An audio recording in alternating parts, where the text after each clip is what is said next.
राज्यातल्या भेसळखोरीवर चाप लावणारे, भेसळखोरांचे दाबे दणाणून सोडणारे दबंग IAS अधिकारी तुकाराम मुंढे आता त्यांच्या निशाण्यावर आलाय बॉलिवूडचा बादशाह शाहरुख खान, अजय देवगण आणि ॲक्शन हिरो टायगर श्रॉफ। दाने दाने में केसर का दम म्हणत टीव्हीवर झळकणारी ती जाहिरात तुम्हीही बघितलीच असेल। पण याच जाहिरातीनं आता या स्टार्सना कायद्याच्या कचाट्यात आणलंय। साधारणतः 2 महिन्यापूर्वीच ग्राहकांना मिसलीड करणाऱ्या जाहिरातींवर आणि जाहिरात करणाऱ्यांवर कारवाई केली जाईल असं तुकाराम मुंढे म्हणाले होते। आता पान मसाल्याच्या जाहिराती प्रकरणी बॉलिवूड स्टार म्हणल्या जाणाऱ्या तिन्ही अभिनेत्यांना कारणे दाखवा नोटीस बजावण्यात आली आहे। आता ज्या प्रकरणामुळे बॉलिवूड मुंडेंच्या रडारवर आल्याचं बोललं जातंय ते प्रकरण नेमकं आहे तरी काय? FDAच्या नोटीसला योग्य ते उत्तर दिलं नाही तर या बॉलिवूड स्टार्सला काय कारवाई होईल, जाणून घेऊयात या व्हिडिओच्या माध्यमातून। नमस्कार, मी तिशा कदम आणि तुम्ही पाहताय थोडक्यात। तर अन्न व औषध प्रशासन विभागाचे आयुक्त तुकाराम मुंढेंनी पदभार स्वीकारल्यापासून राज्यात एकच खळबळ उडाली आहे। भेसळखोरी, बेकायदेशीर गुटखा विक्री आणि बनावट औषधांवर त्यांनी सुरू केलेल्या या धडक कारवाईमुळे राज्यातल्या अनेकांचे धाबे दणाणलेत। पण आतापर्यंत सामान्य विक्रेते आणि छोट्या कंपन्यांपुरती मर्यादित असलेली ही कारवाई आता थेट बॉलिवूडच्या उंबरठ्यावर जाऊन पोहोचली आहे। तुकाराम मुंढे यांनी जवळपास 2-2.5 महिन्यांपूर्वी 25 मे रोजी महाराष्ट्र अन्न व औषध प्रशासन विभागाचे आयुक्त म्हणून पदभार स्वीकारला। त्यानंतर दूध भेसळ, अन्न भेसळ, हॉटेल्स इथपासून ते झोमॅटो, Amazon यांसारख्या ई-कॉमर्स कंपन्यांच्या सेंटरवर कारवाईचा धडाका लावला। उपलब्ध माहितीनुसार आतापर्यंत 1100हून अधिक आस्थापनांवर FDAनं कारवाई केली आहे। त्यानंतर आता उपभोक्त्यांची फसवणूक करणाऱ्या जाहिरातीकडे त्यांनी आपला मोर्चा वळवल्याचं दिसून येतंय। आता 3 बड्या बॉलिवूड अभिनेत्यांना कारणे दाखवा नोटीस बजावलेलं हे प्रकरण नेमकं आहे तरी काय हे समजून घेऊयात। गेल्या काही महिन्यांपासून शाहरुख खान, अजय देवगण आणि टायगर श्रॉफ हे तिघं सुपरस्टार विमल पान मसालाच्या एका जाहिरातीत एकत्र झळकत होते। बोलो जुबा केसरी असं म्हणत दाने दाने में केसर का दम असा दावा करणारी ही जाहिरात त्यावेळी प्रचंड व्हायरल झाली होती। पण नेमकं याच जाहिरातीमुळे हे तिघं आता अडचणीत आलेत। या जाहिरातीत केलेल्या केशरचा दावा हा ग्राहकांची दिशाभूल करणारा आहे। इलायचीच्या नावाखाली पान मसाला ब्रँडची अप्रत्यक्ष जाहिरात केली जात असल्याचा FDAचा आरोप आहे। अजय देवगण, शाहरुख खान आणि टायगर श्रॉफ यांनी केलेल्या जाहिरातीमधील ब्रँडचं नाव, संवाद, सादरीकरण आणि बाजारातील संदर्भामुळे ती पान मसाल्याची अप्रत्यक्ष जाहिरात असल्याचं सांगितलं जातंय। ही जाहिरात फक्त इलायचीची जाहिरात न राहता पान मसाला ब्रँडची अप्रत्यक्ष जाहिरात असल्याचा संशय निर्माण होतो। त्यामुळे या जाहिरातींबाबत तिघांकडून स्पष्टीकरण मागवण्यात आलं। महाराष्ट्रात पान मसाल्याचं उत्पादन, साठवणूक, वाहतूक, वितरण आणि विक्रीवर 1 वर्षासाठी बंदी आहे। 13 जुलै 2024 रोजी अन्न सुरक्षा आयुक्तांनी बंदीचा आदेश जारी केला होता। त्यामुळे प्रतिबंधित उत्पादनांशी संबंधित जाहिरातींवरही FDA कडून विशेष लक्ष दिलं जातंय।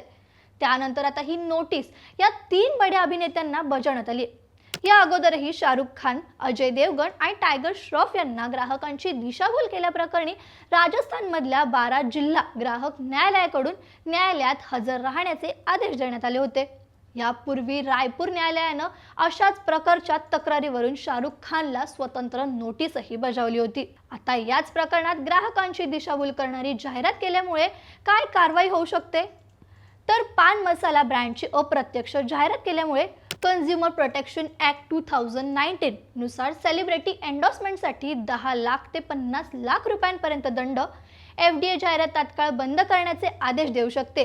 सोशल मीडिया, वेबसाईट आणि इतर प्लॅटफॉर्म्सवरून सर्व प्रमोशनल मजकूर हटवण्याचे निर्देश, फौजदारी खटलाही दाखल होऊ शकतो।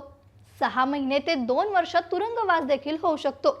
गुटखा आणि पान मसाला प्रकरणात मकोका अंतर्गत कारवाईही होऊ शकते। FDA किंवा इतर नियामक संस्था भविष्यातल्या जाहिरातींवर बंदी घालू शकतात आणि ब्रँड अँबॅसेडर म्हणून काम करणाऱ्यांवर निर्बंध येऊ शकतात। आता तुमच्या मनात प्रश्न येईल की या प्रकरणाचा आणि तुकाराम मुंढेंचा नेमका संबंध काय? तर याचं उत्तर आहे मुंढे यांनी अलीकडेच घेतलेली आक्रमक भूमिका। दिशाभूल करणाऱ्या जाहिरातींबाबत बोलताना मुंढे यांनी स्पष्ट शब्दात इशारा दिलाय की आजपर्यंत अशा जाहिराती करणाऱ्या सेलिब्रिटींना सूट मिळत होती, पण यापुढे तसं होणार नाही। ग्राहक संरक्षण कायदा 2019 अंतर्गत दंड, कारावास, जाहिरातींवर बंदी आणि बाजारातून उत्पादन परत मागवणं अशा कठोर कारवाया करण्यात येईल. त्यामुळे विमल पान मसाल्याची जाहिरात करणाऱ्या या तिन्ही सुपरस्टार्सचं प्रकरण हे मुंडे यांच्या याच व्यापक मोहिमेचा एक भाग म्हणून समोर आलंय. आता हा वाद फक्त केशरच्या दाव्यापुरता मर्यादित आहे का? तर तसं अजिबात नाहीये. पान मसाल्याच्या जाहिराती या देशभरात नेहमीच वादाच्या केंद्रस्थानी राहिल्या आहेत. कारण अनेक तज्ज्ञांच्या मते अशा जाहिराती हा गुटखा आणि तंबाखूजन्य पदार्थांच्या जाहिरातींसाठी वापरला जाणारा सरोगेट म्हणजेच छुपा मार्ग असतो. थोडक्यात काय तर जाहिरात करायची इलायचीची आणि विकायचा गुटखा आणि तंबाखूजन्य पदार्थ. पण इथे सेलिब्रिटींच्या सामाजिक जबाबदारीचा प्रश्न उभा राहतो. शाहरुख खान, अजय देवगण आणि टायगर श्रॉफ यांच्यासारखे कोट्यवधी चाहते असलेले स्टार्स जेव्हा अशा उत्पादनांची जाहिरात करतात तेव्हा त्याचा थेट परिणाम तरुण पिढीवर होतो. हे नाकारता येत नाही. त्यामुळे हे प्रकरण केवळ एका चुकीच्या जाहिरातीचा दावा इतकं मर्यादित न राहता सेलिब्रिटींनी पैशांसाठी कोणत्याही उत्पादनाची जाहिरात करावी का हा व्यापक नैतिक प्रश्नही उपस्थित करतो.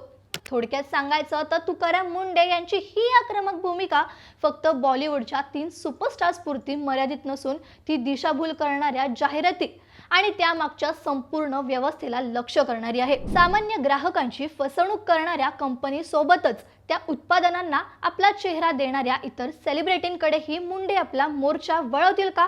हा खरा कळीचा मुद्दा आहे. आता हे प्रकरण नेमकं कोणतं वळण घेतं? न्यायालयात याचा निकाल काय लागतो? आणि मुंडे यांची ही मोहीम आणखी किती बड्या नावांपर्यंत पोहोचते हे बघणं महत्त्वाचं ठरणार आहे. मग तुम्हाला या प्रकरणाबाबत काय वाटतं? सेलिब्रिटींनी नागरिकांची दिशाभूल करणाऱ्या अशा जाहिराती करणं कितपत योग्य आहे? तुमचं मत आम्हाला कमेंट्समध्ये नक्की सांगा. व्हिडिओ आवडला असेल तर लाईक करा आणि थोडक्यातला YouTube चॅनलवर सबस्क्राईब करा.